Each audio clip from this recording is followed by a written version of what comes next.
മലയാളിയുടെ എവർഗ്രീൻ ആഹാരമാണ് കപ്പ.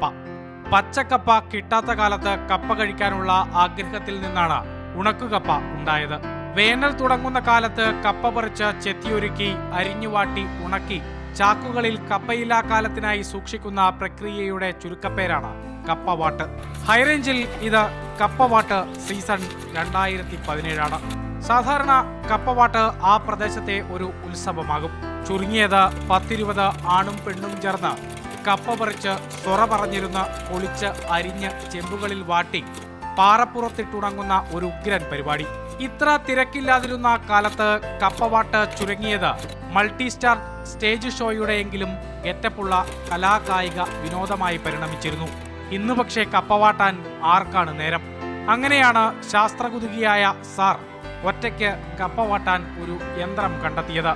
സംഗതി സിമ്പിളാണ്, പക്ഷേ പവർഫുൾ. വാതിൽ കട്ടിള സമാനമായ രീതിയിലൊരു സെറ്റപ്പ്.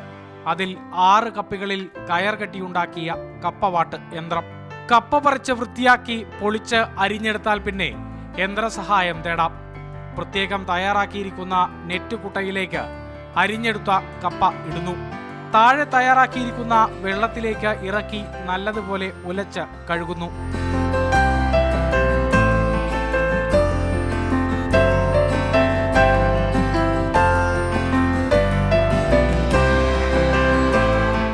അതിനുശേഷം സംവിധാനത്തിന്റെ മറുവശത്ത് ഒരുക്കിയിരിക്കുന്ന ചെമ്പിലേക്ക് റോപ്പ് വെയിൽ എന്നതുപോലെ കഴുകി കുട്ടപ്പനായ കപ്പയ്ക്ക് സഞ്ചരിക്കാം. കട്ടക്കലപ്പിൽ കത്തുന്ന തീയിൽ തിളച്ച വെള്ളത്തിലേക്ക് ഇറക്കി ഒന്ന് വാട്ടിയെടുത്താൽ കപ്പവാട്ട് കഴിഞ്ഞു.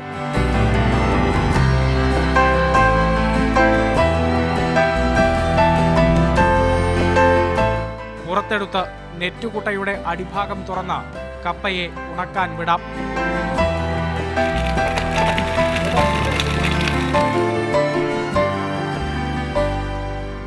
ഇന്ന് ആളുകളുടെ എണ്ണം കുറഞ്ഞു, പണിയാനൊന്നും ആളില്ല, ഈ സ്പെഷ്യലിസ്റ്റുകളും ഇല്ല. അതുകൊണ്ട് ആളുകൾ കപ്പവാട്ട് അങ്ങോട്ട് നിർത്തിയ രീതിയിലായി. അപ്പം അതിനൊരു പോംവഴിയായിട്ടാണ് ഞാൻ ഈ തത്വം ആവിഷ്കരിച്ചിരിക്കുന്നത്. ഇതിന് സ്പെഷ്യൽ ആൾ വേണ്ട, വലിയ അരോഗ തടകാത്തറി തിളക്കാനൊന്നും വേണ്ട, കോരാനൊന്നും വേണ്ട, സാധാരണ ആർക്ക് വേണം ഇത് ചെയ്യാൻ സാധിക്കും. അപ്പോൾ പണ്ട് ഉപയോഗിച്ചിരുന്നത് ചെമ്പിനകത്തിട്ട് ഇളക്കുന്നു. ഈ ചെമ്പ് ചൂടായിരിക്കുമ്പോൾ ഇളക്കുന്നതോടുകൂടി ചെമ്പിൻ്റെ അടിയിൽ കുറച്ച് തേയ്മാനം ഉണ്ടാവും. ഇപ്പം ഇതിനകത്ത് വല ഉപയോഗിച്ചിരിക്കുന്ന കാരണം ചെമ്പിൻ്റെ കൂട്ടി കപ്പ പിടിക്കുകയില്ല. ഇളക്കുന്നില്ലാത്ത കാരണം ചെമ്പിന് തേയ്മാനമില്ല. കോരുന്നില്ലാത്ത കാരണം ഒരു കൊട്ടയുടെ ആവശ്യമില്ല. അപ്പം അങ്ങനെ ആ കൊട്ട മേടിക്കാതെ ഇല്ലാത്തതിന് ഒഴിവാക്കുന്നത് തന്നെ 500 രൂപ ലാഭം വരും. ഒരു നേരം 60 കിലോ കപ്പ വരെ വാട്ടിയെടുക്കാമെന്നതാണ് ഈ സംവിധാനത്തിന്റെ പ്രത്യേകത. കപ്പയില്ലാ കാലത്ത് കപ്പക്കുതിയന്മാർ സാറിനെ സമീപിക്കുക. ഇഷ്ടം പോലെ കപ്പ സാറ് സൂക്ഷിച്ചിട്ടുണ്ടെന്ന് മനസ്സിലായിട്ടുണ്ടല്ലോ അല്ലേ? Jeep Tom Mathew, Mathrubhumi news, Idukki.